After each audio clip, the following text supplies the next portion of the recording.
في البلد المنظمة للبطولة هيكون هو اللي هيشارك كنادي للبلد المنظمة. فإذا تقدمت مصر ونافست المغرب على تنظيم كأس العالم للأندية كان الزمالك سيشارك وكان النادي الأهلي مش هيشارك. تمام؟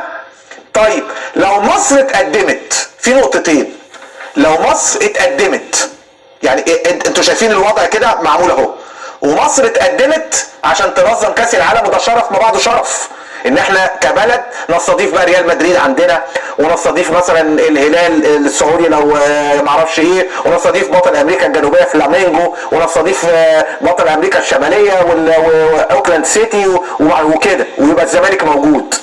كان ايه اللي هيحصل؟ كان هيطلع بعض المتشدقين ومنهم الاخ الهارب بره هيقول لك زملكه الدولة قررت ان تحرم النادي الاهلي من المشاركة في كأس العالم للأندية بتنظيمها لكأس العالم لتعطي نادي الزمالك القدرة على المشاركة في كأس العالم وتحرم النادي الاهلي من المشاركة. كان هي دي الألسنة اللي كانت هتتقال. طيب احنا بقى كزملكاوية احنا بنمر دلوقتي بظروف اقتصادية صعبة، مش احنا بس، العالم كله، وعندنا مشكلة في الدولار. عشان تنظم كأس العالم للأندية لابد أن تدفع الدولة المنظمة لكأس العالم للأندية اللي هو هيكون 10 أيام فقط 20 مليون دولار.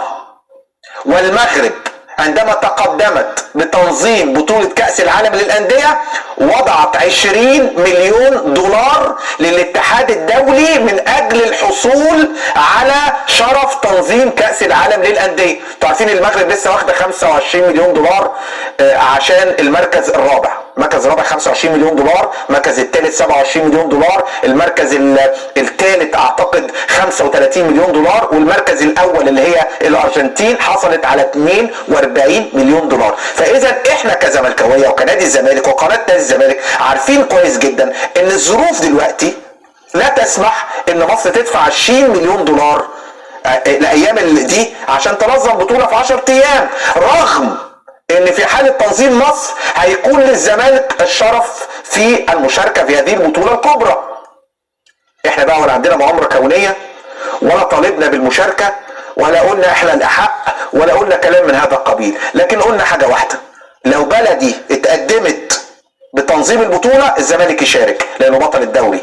لكن المغرب اما اتقدمت كانت الفرصة ايه؟ ان الوداد بطل افريقيا، والوداد ده ايه؟ ده نادي مغربي. فتعالوا مين الوصيف؟ مين اللي اتغلب في النهائي؟ النادي الاهلي.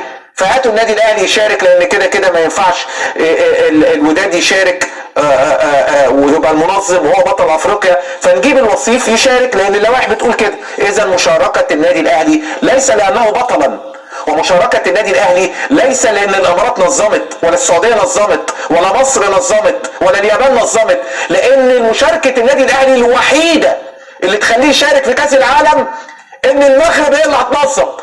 فانت بتتريق على الزمالك، بتتريق على الزمالك ليه؟ ده انت مشارك عشان المغرب هتنظم، اللي انت كنت ضدها اساسا انها بتنظم كل البطولات، انت دلوقتي بتدعمها عشان مصلحتك، وما عنديش مشكله، وكل التوفيق للنادي الاهلي، لكن ما تتريقش على الزمالك وما تدعيش المؤامرات الكونيه وزملكه الدوله، لان الزمالك ومسؤولي الزمالك المستشار مرتضى منصور وقناه الزمالك ومقدم قناه الزمالك خالد غندور يتفهم الوضع وعنده عقل بيفكر، مش بتاع ترندات ومش بتاع سوشيال ميديا. عشان كده